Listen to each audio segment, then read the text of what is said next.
I've decided I'm gonna do something crazy. I've decided I'm gonna do a fast for 48 hours with no food whatsoever. But can I do it? Let's find out. For the next 48 hours, I'm only allowed to have water and black coffee. I've heard about the benefits, the mental clarity, the autophagy, and the better insulin sensitivity. But I wanna see what it's really like. Just to clarify, this isn't a weight loss challenge, although I'll be tracking my weight at the start and the end. It's more about the mental and health benefits, along with any physical changes. I'm aware of the risks going into the challenge, and since my life revolves around food, I know it's not going to be easy. This is a test of mental strength, pushing beyond cravings and hunger, just to see how far I can go, proving to myself and others to see what's possible. So it's 3 minutes past 8 in the evening, and I'm about to have my last meal for 48 hours. I prepared myself a nice bowl of thick overnight oats, Biscoff and protein.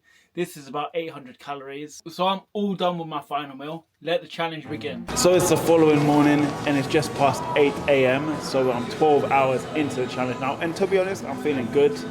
I woke up first thing, I weighed myself and checked my body. I also had my pre-workout meal, which was only a bottle of water going into this gym session. So that I'm fasting for another 36 hours. I'm gonna change up my routine a little bit. I normally train to failure, but I think that might be a little bit crazy without planning on eating for the rest of the day. So what I'm gonna do my 3 sets of everything, reduce my weight drastically and do reps in reserve, so I'm not gonna kill myself. And let's see how it goes. I don't wanna talk too early, but so far so good. That is it.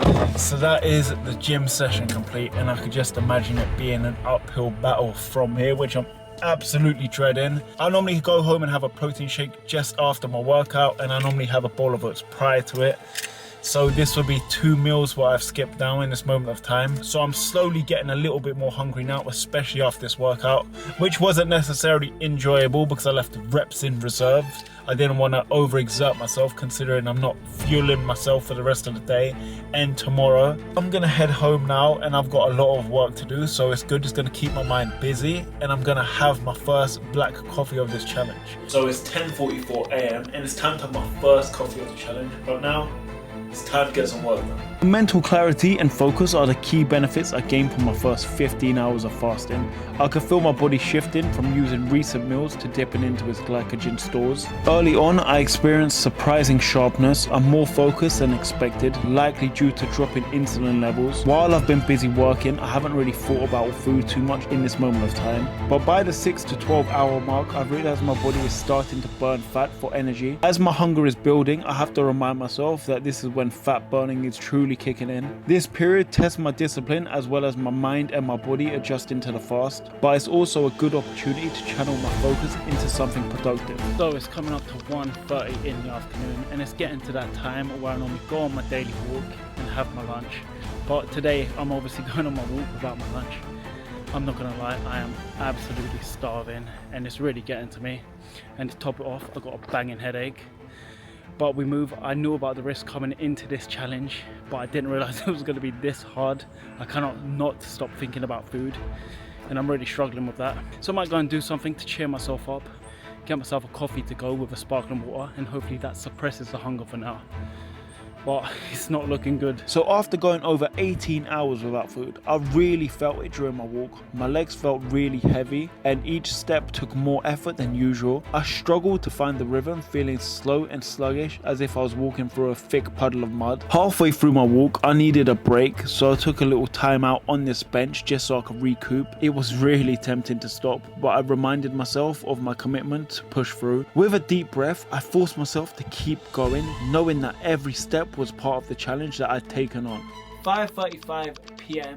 and right now it's really getting to me because this is the time I normally have dinner on a day-to-day basis. There's a lot of cooking going on in my house in this moment of time. I feel like my smell sense has enhanced drastically that I'm not eating, so I'm struggling dealing with that. I had my final coffee at 4 p.m. I'm not going to have anything else after this, only water from now on. And I'm slowly approaching the 24-hour mark. And around 24 hours into fasting, this is where autophagy happens. So autophagy is where your cells start repairing themselves, breaking down and recycling damaged parts. So in simpler terms, my body is cleansing within, and I'm not going to lie, it is really tough right now and I'm struggling, especially with the smell of food enhancing.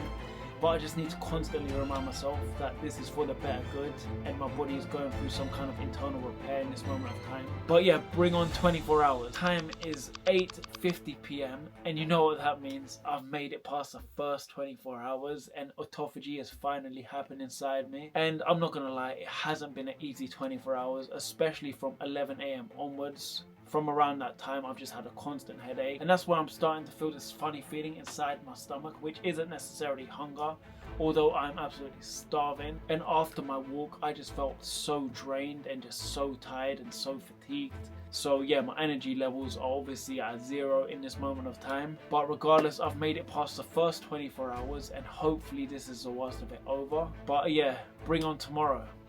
By the time I hit 36 hours, the challenge is becoming increasingly tough. Last night was a struggle. I tossed and turned, my mind was racing with thoughts of food that just wouldn't fade away. I've had coffee after coffee, hoping it will stop my hunger, but the cravings just linger. I can feel my energy levels dipping even lower, and it's hard not to give in during those weak moments when temptation strikes. I've faced the urge to quit and give up during those thoughts swirling in my mind, but somehow I stayed strong. Knowing that my body is recalibrating and improving its insulin sensitivity keeps me pushing forward. It's not just about surviving the fast at this point, it's about optimizing my health and proving to myself that I could overcome this challenge. Every moment I resist is a step closer to my goal, and I refuse to let the struggle defeat me. So the time is 13 minutes past 6 p.m. and I'm into the final 2 hours of this 48-hour fast. And I'm not gonna lie, it hasn't been a walk in the park.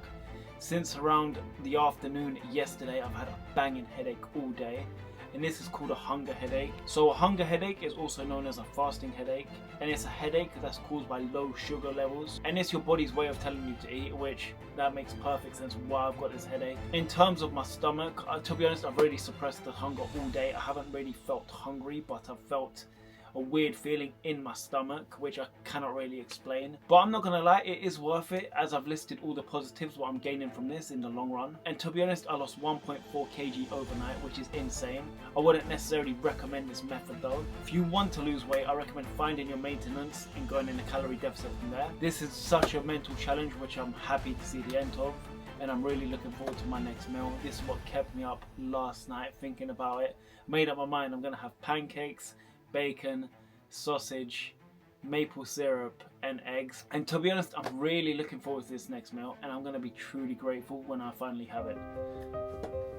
So throughout this entire process, I tested my mental toughness just as much as my body. Every wave of hunger and fatigue challenges my willpower, and every hour I push through builds discipline. I find myself reflecting on the blessing of food and the freedom to eat whenever I want. This experience has really opened my eyes to how easily I've taken that for granted in the past. It's not just about fasting, it's about proving to myself that I could enjoy discomfort and stay committed to my goal. By the end of the 48 hours, I know that I'll not only see physical change, but also strengthen my mental resilience. This fast has shown me that I could push beyond my limits, and I am grateful for the lesson that I learned, making me appreciate food even more as I refuse to let the struggle defeat me.